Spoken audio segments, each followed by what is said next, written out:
Okay, so we are live.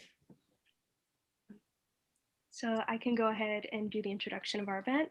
So welcome to our Pride Month event, Exploring Queer Parenting. We're joined by two parents, Jade Baranski and Lois Thompson, to talk about their experiences as parents in the LGBTQ plus community. And so now I can kick it off to Subecha to introduce our guest. Yes. So, hi everyone. I'm Subecha. Paige and I are the co-chairs of Mother Lab's marketing committee, and we're joined by Beverly and Divine from our marketing committee. So we are also joined by two special guests Lois Thompson and Jade Baranski. So I'm going to first introduce Lois Thompson. Lois Thompson, for the past 8 years, has produced and hosted the Blacklight comedy show at the Brooklyn Moon. Always an all-female lineup, Blacklight has become a must-do stage for NYC and visiting comedians alike. Since 2016, she has also produced the comedy portion of the Brooklyn Pride celebration. When she is not busy finding funny people, Lois helps people find their place in the world of real estate, where she is a top producing veteran of 18 years. Our other special guest is Jade Baranski, who is the CEO of Mobilize and the founding board member of the Queer Business Alliance, creating community and opportunities for aspiring LGBTQ plus entrepreneurs is their life's work. Jade is a proud parent and spouse and also adores seeing people lit up in their life and work and has an insatiable appetite for growth. Welcome, Jade and Lois, to our event. Oh, glad to be here. Thank you. Yeah.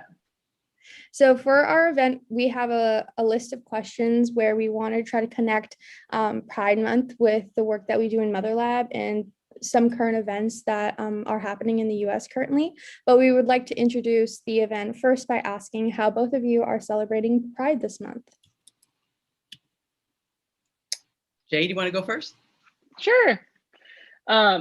Let's see. I have a toddler, so I'm celebrating by mostly hanging out with him and my wife, but we also have some smaller group gatherings. My wife is pregnant with our second, so we're not doing big stuff right now. And Denver is actually like no official Pride, so we're not having no parade, no nothing like that. So it's definitely I'm gonna call it a catch-up year, and next year we'll be like at Pride with 2 babies, and it'll be awesome.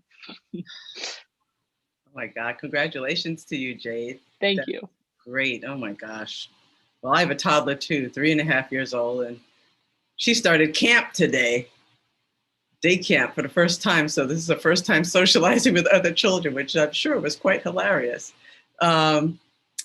And we celebrated Pride by cleaning the fridge. I literally meant that. I did clean the fridge yesterday, and happy Pride, happy clean fridge. That's pretty much what happened. We've moved to a new town where we don't know anybody quite yet. And it's Montclair, so they've got a lot of gay stuff going on. But, you know, I don't know about anybody else, but I'm exhausted. This has been an exhausting period of time. And now that everything's open again, I feel like I don't really have the energy yet to kind of engage, you know, so I'm good. I got a backyard.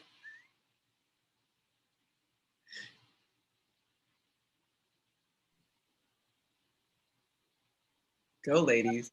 So our next one is more about the current events that are happening in the US right now, and we felt it's really important to talk about that. So incoming policies in the US are encroaching more and more on the rights of current and future LGBTQ parents. Recently, the Supreme Court ruled in favor of a Catholic adoption agency refusing to cater to same-sex and LGBTQ couples who want to adopt or foster children in the Fulton versus City of Philadelphia case. What are your thoughts on this case and in this problem in general? You know, I've always, it's always just given me such a headache, the Catholic Church. Like, this place is kind of basically the basis of legal pedophilia in the world, like they're a problem, and they keep getting money and they keep having power, and I don't understand it. I think, you know, this particular case, yeah, of course they're going to do that. Why wouldn't they? If they could, if the whole church, the system of churches basically has always been about exclusion. It's been about exclusion. It's been about controlling people's movements, controlling what people can do with their lives, controlling what people think. That's the basis of most churches. So is it shocking? Is it surprising? Not at all. My thoughts on it, let's just keep just highlighting to people that the church is not really a safe place. It's not a safe place for anybody. And particularly if you've got young children, I could see taking a kid to church after they're about 10. But prior to that, I would never expose my child to that kind of to those teachings that the background is like evil. Is an evil background. Most churches have an evil background. So it's like you can't just talk about God because that's the person up front. You've got to talk about who these people have been throughout history. And until my child is able to understand that, I don't think it's a fair thing to kind of put them, in that arena. And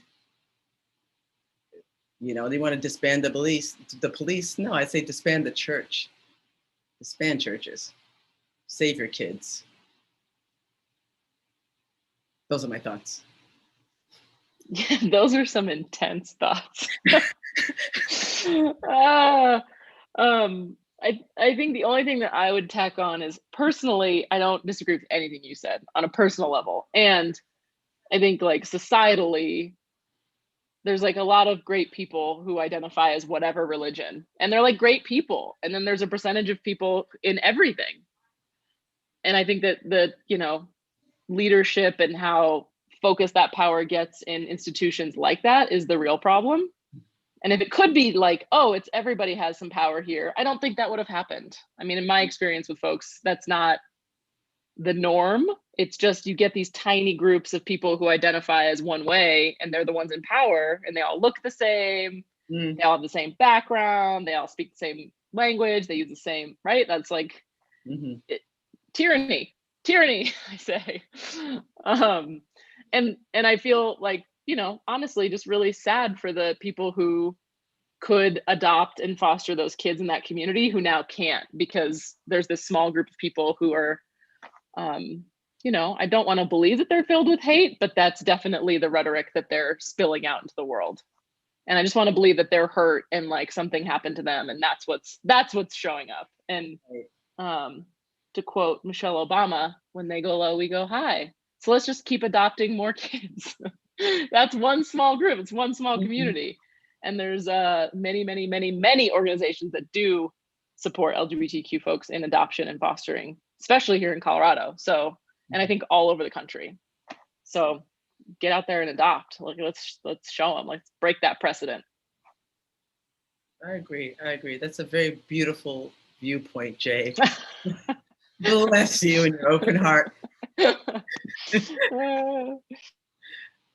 wonder if the constituents of the Catholic Church could be motivated, if as you say, like, we just keep adopting, could be motivated to then change the minds of the hierarchy there. That might be a thing. I'm open. I really am. I believe you. You just got to show up. People have to show up. Yeah, exactly. Yeah, I completely hard to change like hegemony in that sense, especially when you have like these big institutions that have existed for thousands of years and trying to minds and like the way that their policies work. On the topic of policy, if you could make one policy change in the US, what would it be? You first, Jay. Ooh. Okay, one and only one policy change. That is a terrible question. First of all, I have like at least 20. But systemically, if I could just change one policy, I would put a cap on all campaigns, and nobody could raise past that point, and it would be a very low cap, and anybody could run, and government would be given back to the people. Wow. I could only change one. Great minds think alike. I literally was sitting here going, what changes anything? The politics, the politics of elections. This thing with the money is ridiculous. It's like, how's a normal person? It's like, I mean, my business is real estate. How's a normal person ever going to buy a house now?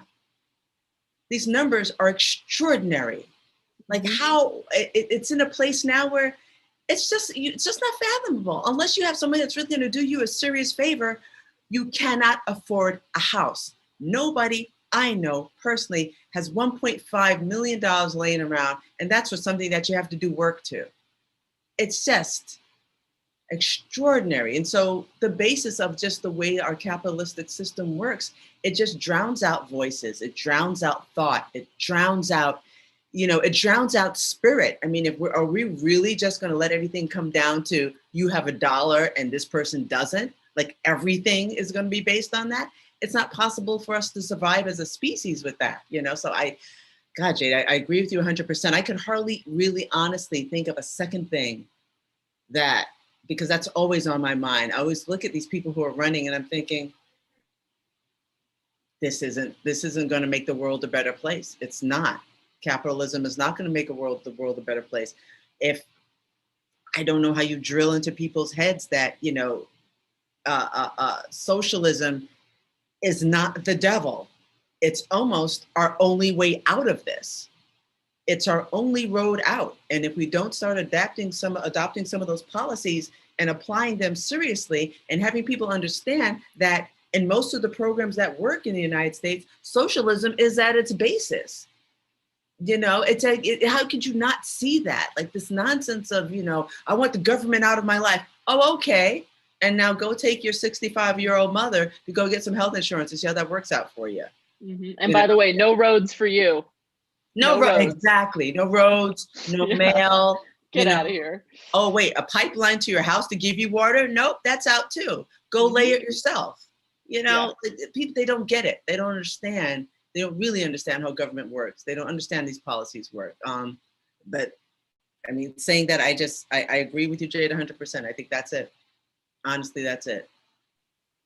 This actually prompts me to ask, like, you made the connection with real estate and the real estate market now, which I think is really important, since I feel like it's more like a kind of a bidding system now, like who can bid the highest on this single property instead of like, what does this property offer and how does this property, like, I guess, enrich the community it is in.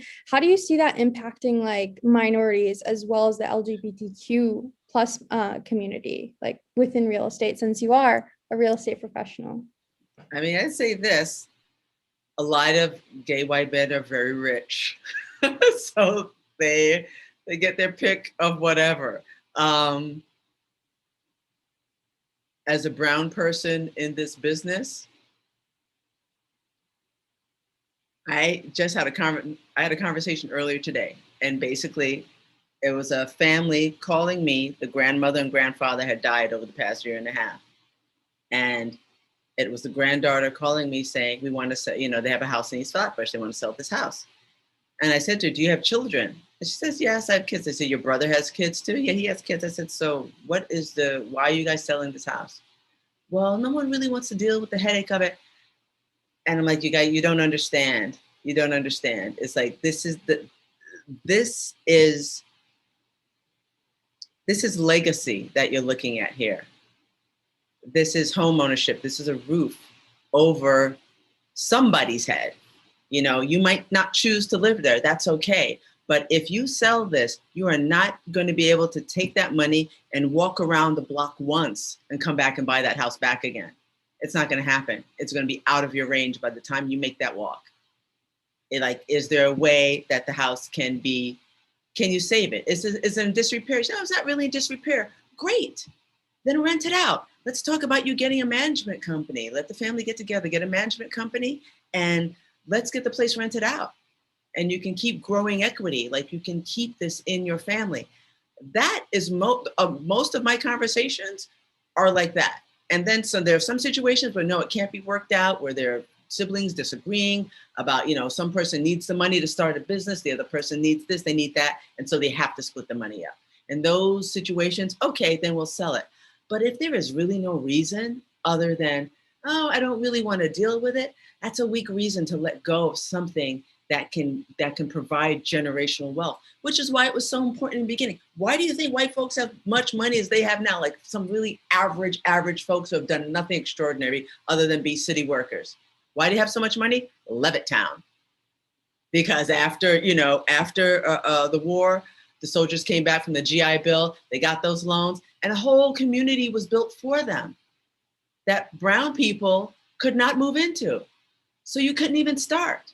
And even the stuff that they started, they burnt it down and destroyed it. You guys gotta look at this episode of the Amber Ruffin show where she talks about how many small Black towns are under lakes all over the United States because they literally drove the people out and just flooded the town and made a lake. And the town is still there underneath there. So you're telling, and people want to talk to you about pulling yourself up by your bootstraps. Yeah, we've tried. We've done it 100 goddamn times and you keep on destroying it. I kind of went off on a tangent there, but you know what I mean. And reparations. And reparations. Land. Thank you, Land. Jane. It's got to be by land. That's it. Okay, exactly. Yep. Give me my check and give me my land. Yep, 100%. Then you can build stuff. Then we can build and there can be affordable housing. But if you're forcing me to compete in this market with somebody that had $1 million to put down on a meme coin that ran up 300%, and now they've got $3 million, it's like, I can't compete with that. Cryptocurrency is the future, though. Remember that.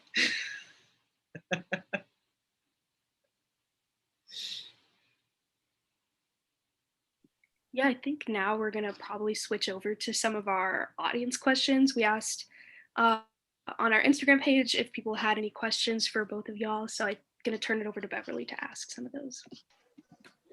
Yeah, well, thank you so much for this conversation. And the first question is, regarding health equity and medical access, what are some obstacles you personally have experienced and have overcome as a LGBTQ plus identifying person? You go, Jade. Yeah. I mean, I don't experience these things as obstacles myself, but I think that they, right, like every form in the world says male, female. That's like, and if you find one that has other, that's like, woo! And if you find gender neutral, that's like a miracle. So healthcare doesn't really, like, gender in healthcare is not, it just isn't a thing, right? So I've had top surgery, identifies they, them.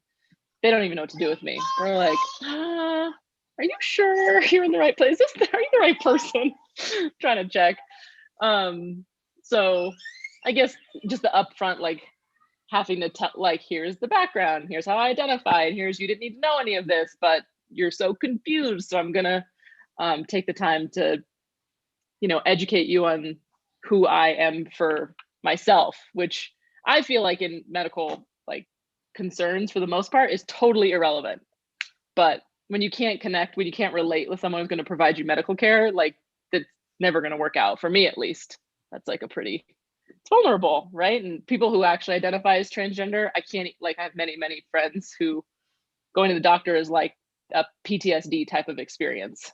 So I can't speak for them, I can only speak for myself, but it's the binary, right? We got to get rid of it. Just gotta go.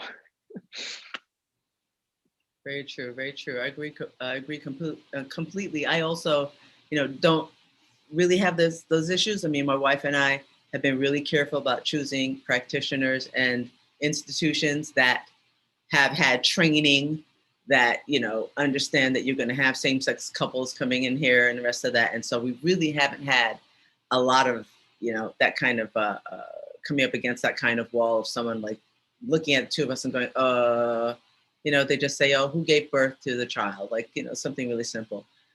So I really haven't had those issues too much. But I imagine that, of course, people do. I think that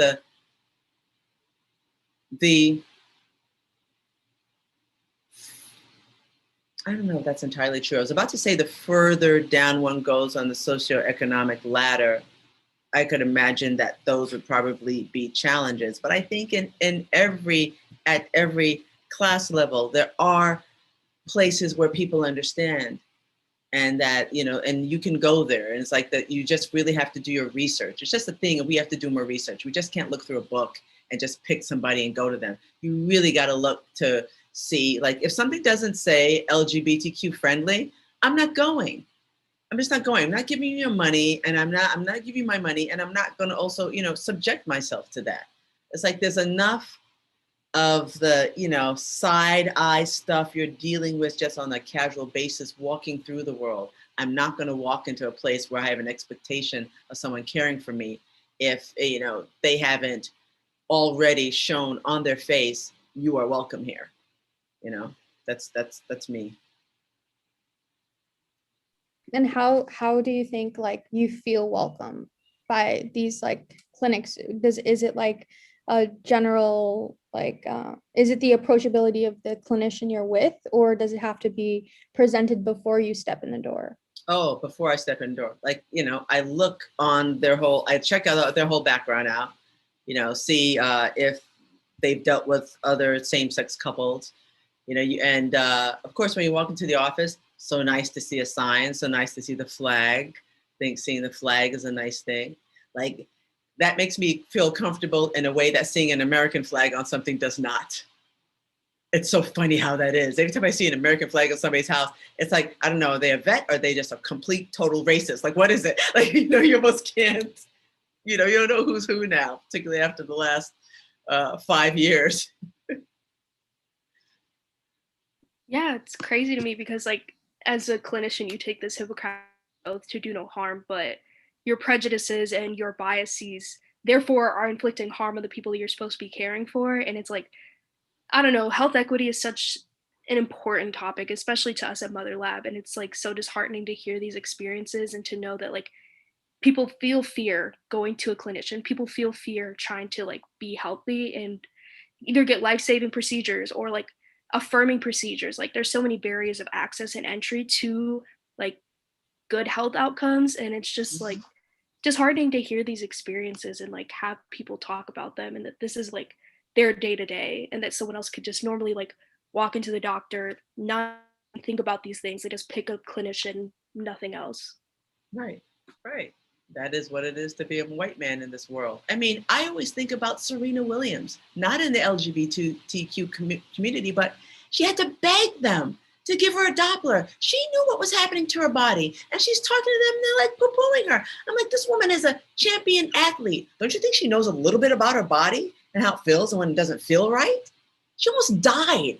It's just, and this is Serena Williams. Like, it's like, what the fuck? Like, sorry. Yeah, money is not the barrier. I think so. Like that was a great point, because you said this. So it's not that.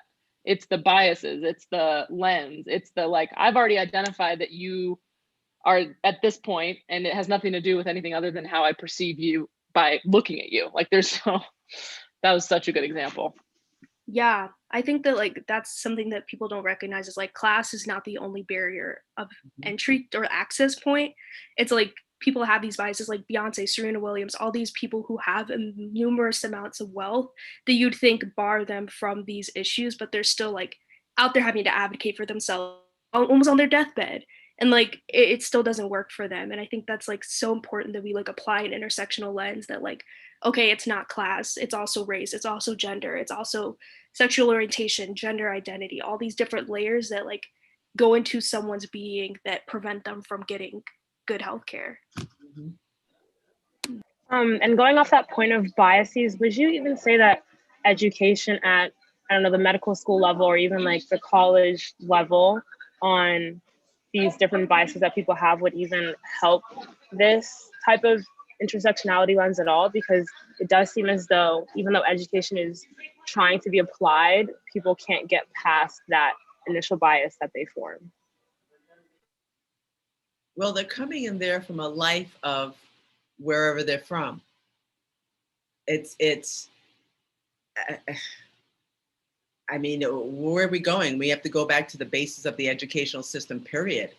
We have to start to kind of extricate this type of thought and bias from the time the person is a child. Because by the time they get to medical school, they've been in a frat, you know, they've just, you know, they've been in a world that's just of them and people who look like them, talk like them, think like them. You know, people like people who are like themselves.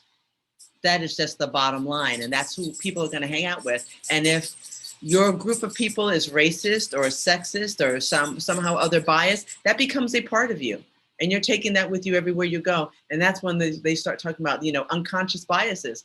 Unless people get intensive training on that on a regular basis, they're never going to recognize the things that they're doing. I didn't say that to you like that, but you did. You know, people can't hear themselves. And when they see themselves doing things, they, oh, I didn't realize that. I'm so sorry. But more embarrassed about being shown as opposed to, wow, they're not asking themselves the question of why do I think that? Or why did I do that?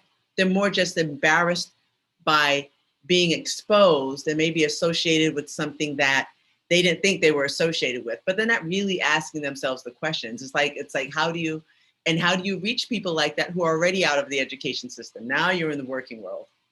So now do we have to make this part of every single person's job that, you know, you got to spend an hour a day thinking about race, talking about race, which is what's wrong in the United States. We haven't had that reconciliation.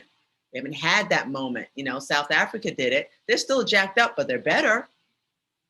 They're better than they were. And I think until we bring that whole platform to the United States, and we're not going to move. We're not going to be able to move the needle on this. Okay. Hello, everyone. My name is Divine, and I am a part of the marketing team for Mother Lab. This question is specifically for Lois. As a Black queer parent who is open about your sexuality, how do you see this openness and ability to have conversations reflected in your child? That's a good question. And I don't know if it's reflected in her yet. I don't know. She's 3.5, you know, we're doing colors and shapes and stuff, you know. Right, this summer that she started camp, this is her real first exposure to other people. And I don't think that you see anything being different in your life until you juxtapose it to something else. You know, your life is just your life. So until she becomes conscious of, oh, everybody else's parents that are coming to pick them up, there's a man and a lady, and a man and a lady, and a man and a lady, and now I got my two mommies. Like, that thought that has not yet emerged for her. So I couldn't speak to that right now, but see me in 2 years. I think this question can also apply or can be answered by you, Jade. I think more specifically, how do you see the, like, I guess, traditional American education system or the education system in general impacting your children's biases? Because I think, like, just from a perspective, all the stories we're taught and the people we're learning from, like from ancient history or from history in general, like American history, they're all really straight white men who are, you know, not great role models, but the founders of the country we're learning about. So I don't, in my personal experience, I didn't learn about, I guess, like big queer individuals or role models other than the people who were representing themselves in the media and in social media. So how do you see, like, the education system impacting these biases? And I guess, what are you as parents going to do or actively try to do in order to, I don't know, broaden the scope? Because my parents personally didn't do that. I learned that from just like extracurricular involvement and talking to my peers. But as not mothers, but as parents, what do you think about this?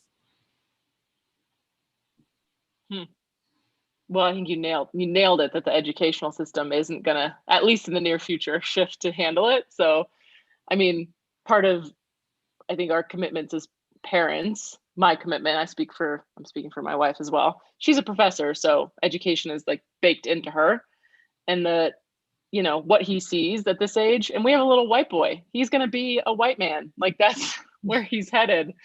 and we're about to have another little white boy. We're gonna have 2 white men. So like taking on the responsibility of like how they show up in the world is on us, and really committing to that they get diversity. Like his favorite book is Anti-Racist Baby, which is a fantastic book, by the way. And like, it's what you show him. It's what we provide to him that has him form his lens of what it's like to be a human. So like he's a little too young for the whole thing, but he already gets that like when someone else is sad, like he can go see if he can help. Like he's developing those skills that, looking back, I think that maybe my mom a little bit taught that type of behavior, but it certainly wasn't the norm. Like very much, I think our culture, well, at least in my experience, is like each person for themselves. And our commitment to him is that like he's a contribution and the other people are a contribution, and like he can show up that way for people. And what is that going to make in the end? I have no idea. But to the extent that we can, like providing him with limitless love and that everyone else deserves the same is really, that's how we're taking it on. And hopefully eventually the whole system, hopefully we just have a revolution and we just take it all down and rebuild from nothing. I think that's socialist, 100%. From your mouth to God's ears. I think you're right about that as well, Jade. Compassion. I think if you teach your child compassion just as a basis of their person, you don't have to get specific about this or that or this. It's like, this is love. This is how you express love in the world. And you'll get it back too. You might not get it back from everybody, but it's okay. People are in pain and they react different ways from being in that pain. And, we don't have the time to get to the bottom of everyone's personality, but what you can control is what you give, and I think teaching compassion just as a rule, as a human being, it's the way to go. It just opens the door to everything. Thank you. So our next question is specifically about the lab we're in, which is called the Mother Lab, and it stands for the maternal outcome. I completely blanked. Does anyone have? Maternal Outcomes for Translational Health Equity Research Lab. Yes. Yeah. Sorry. Wow, you guys must have been high that night. Okay. So it obviously has a huge emphasis on being a mother, or something that's been seen for centuries as a traditionally role assigned for a female at birth. So, but our lab, we hope to promote that the word mother not only means that, but it stands for birthing equity and equality of rights of all birthing people, regardless of whether they identify as mother or parent, etc. So we would like to learn from both of you how we as a lab can aim to be more inclusive with our language and our actions, as well as our research in the foreseeable future, as we are relatively new. We're approximately a year old, and we would really like to be more inclusive with this kind of language. You go, Jade. I'm still unpacking the acronym. Okay, great. Let's see. I obviously non-gender conforming is my identity, and I'm not personally birthing a baby, although our second baby is my egg. So there's lots of ways of birthing babies. I know trans folks who have birthed babies who look and identify as male and have had births. So I think that you're on the right track with parent, right? Parent is an identifier that if you're a birthing parent, you're a birthing parent. Gender be damned, it's not part of the mix.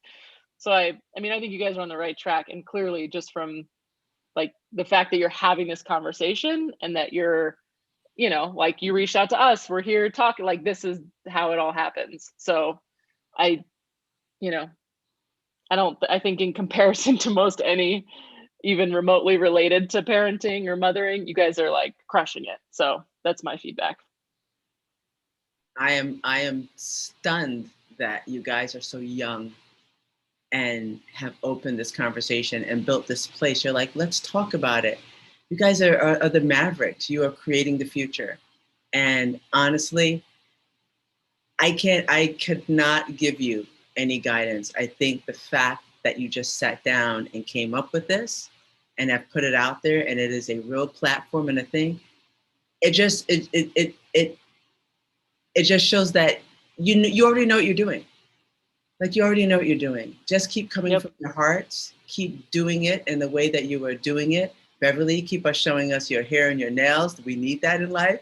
You know, it's a beautiful thing. When you guys said you're in your 20s, I was just like, Jesus Christ, to have known people like you when I was in my 20s, it probably would have changed my universe. And so I think that is what you guys are going to do for everyone that's in your generation now and for generations to come. You are the future leaders in this space. So just keep on doing what you're doing. You're doing a fabulous job. We really appreciate hearing that from both of y'all. I think it's like going into the realm of health equity and just public health research in general, there's so many disparities that we see. And I think a lot of our research like deals with Black mothers and Black birthing people. And it's like, you see all these barriers and issues and like projects that we're working on. And I don't know, we're trying to do everything that we can and to try to make health an inclusive place and get physicians on the same track and on the same mind of like, you're caring for the person and not like all these other biases and identities. Like, you want to provide them with the best health outcomes possible, regardless of their socioeconomic status, gender identity, sexuality, etc. And I guess that kind of leads us to our last question for y'all. And it's kind of in the same vein, but is there anything that you'd like to see from Mother Lab in the future as we bridge towards health equity and dealing with LGBTQ plus health? Doctors, bring on some doctors. Bring some doctors and talk to them about, you know, what they've seen and how they think they can make a difference and what they will do to make a difference. Kind of, you know, don't really want to put people on the spot or make them comfortable, but, you know, find out how'd you get to where you are right now? You know, what makes you treat a person this way or that way? Like, what's the meat of your person? I think that would be a great panel to have. Yeah, and I 100% agree. And I think that the concept of like, you know, the HRC has the scoring system that they put out, which, by the way, they made up the whole thing on how LGBTQ friendly businesses are, which at the time when they did it, it was like pretty revolutionary and like a big deal. And I've never seen anything like that in health. Like, to Lois's point, it's like, maybe you Google it, maybe you get a referral, maybe there's some word of mouth in the community, but like, I'm like, score them. We have money and we have health insurance, and we have like, as a grouping, LGBTQ folks are considerably more well off than many minorities. And I think that like, for us to be not specifically called out, but to be like shown that, hey, we do care, and we can then choose to go to those providers, because it's right now it's a consumer system, it's for profit. So if I'm going to give you my money, like, I want to give my money to the people who are going to hire a Black doctor or a queer nurse or someone with tattoos. Like, those are the people that I want to give my money to. So score them. I think it would just make a world of difference, and not just for LGBTQ folks, but for everybody who wants to know, what are these biases, and can I choose to go to folks who have less of them by choice? Excellent.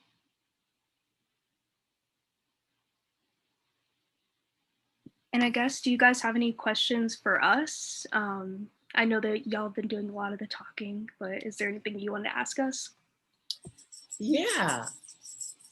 How did you guys come up with this? Yeah, well, we're led by our fabulous PI, Dr. Muta Unukaga. She's amazing. She's a professor at Tufts in their School of Public Health. And about last July, she reached out to about 20-something people. It's been all women so far, and a really diverse crowd of people. And she just asked, are you interested in being involved in this lab? So we have people all the way from undergrad, like everyone who's present right now, all the way up to people who are postdocs, working professionals, graduate students, medical students. It's a really diverse lab, and it's so amazing to be a part of it. I know personally, like, my journey to it is kind of funny. I Started my freshman year of college at Wellesley College, which is like a historically women's college in Boston. Wait, my wife is a graduate of Wellesley. Oh, that's awesome. Yeah. Ah, love Wellesley. And we've been playing email tag for like a whole year. And then she finally reached out last July, and that's how I ended up joining. Wow, nice. Beverly? Yeah, I was kind of looking for an opportunity to join a research group that was focused on health equity, since that is like basically what my major is focused on at Tufts University, which is where I go to college. And my mom actually found Dr. Ao like looking on the Tufts public health website and recognized that she was Nigerian because of her last name and her first name, and just like, you need to reach out to her. So that's what I did. And then she was like, actually, I have like a lab that I'm creating, and would you like to join? And it was like a great experience. And I immediately hopped on. So yeah, that's my background. Fantastic. And Sabecha? My story is kind of different. I started college, and like even before college, during high school, I was really into engineering. So I was going into college thinking I was going to become like a biology or like a bioengineer. And then COVID happened, and I was taking a community health class as like a humanities course to fulfill that kind of like requirement. And I had reached out to Dr. Ao. That's like our nickname for her. Saying that I was interested in her work because I saw like this like advertisement on like this LinkedIn page for Tufts, which is also where I go. And it was talking about like researching with like in downtown Boston about I don't even remember, but it was just like so interesting. And I was like, oh, it was about medicine and about women in medicine. And I was like, oh, I want to be that, maybe. I don't know, like engineering, medicine, maybe. And then I emailed her, and then a year later, I got a response from her assistant on that email. And at first, I was like, "What? When was this from?" But I realized, oh, it was the Dr. Ao who I'd been talking to for a couple weeks during the summer. And so I was like, yeah, sure. I wasn't doing anything. It was quarantine time. School had ended. And I was like, what a great opportunity. So I joined on, and it's been amazing. And we've done so much. So we have like 3 committees in the lab itself. It's like structured differently like that. And like it's very rare you find an opportunity as an undergraduate to like lead and do like events like this with people who support you. And it's all women too. So it's like amazing. And like one of the co-chairs for another committee started a pre-med mentoring opportunity that like I think most of us are in on this call. So it's just been amazing, and such like it's definitely a highlight of my college experience for sure. So has it made you turn from bioengineering? Yeah, to pre-med and community health. Yeah. How about that? Thank God. Good. We need the brains. We need the brains. We don't need any more engineers. Stay over on the side. They've built enough things. Yes. Oh, fix the systems. Okay, so now it's up to you guys. Yeah. And I have one question. How can people support you guys in the lab? What does that look like? Divine's gonna say that at the end when we close. Oh, perfect. We have a slide. Cool. Awesome. Yay. Thank you guys. Well done. Yeah, great job. That is. Kudos. I wasn't doing that when I was 20. I'll tell you that much.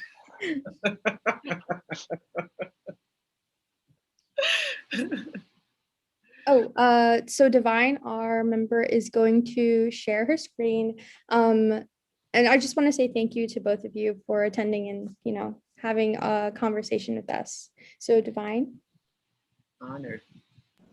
Thank you guys so much for joining us today on this lovely hot Monday. So you guys can support our team in Mother Lab by going to go.tufts.edu/motherlab. And then you can go to, or you can mail in something and label it Trustees of Tufts College with Mother Lab, Tufts University School of Medicine, Office of Development at 136 Harrison Ave, Boston, Massachusetts, zip code 02111. But yeah, thank you guys so much for joining us today. And then sorry. Oh no. We also have a slide of your social medias. for anyone who's watching. I think, yeah. So we promoted it with 3 of our guests, but unfortunately, Franqi French, she had a medical emergency, so she was unable to attend, but I hope we can get together and host another event with her soon. But her social media is listed above, at Franqi French everywhere.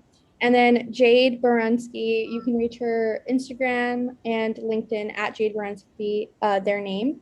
And then I feel like I'm pronouncing your name wrong this entire event. Is it Lewis or Lois? Lois. Lois Thompson. You can reach her Twitter, Instagram, and Facebook. And then the links are Lois is funny, Lois is my realtor. I think that's your Instagram, and at Blacklight Comedy Show Instagram. And then marketing committee, our marketing email. If anyone has any interest to host an event with us or collaborate with us, you can always reach us at marketing@motherlab.com. And most of our social medias are at MotherLab or at MotherLab20, as you can see in this slide. Thank you so much for attending. And if any of the other marketing committee members want to say anything as a closing, please feel free to. But from me, thank you everyone for coming. Thank you for having us. Yeah, well done. Thank you. Thank you. So Bye, much. guys.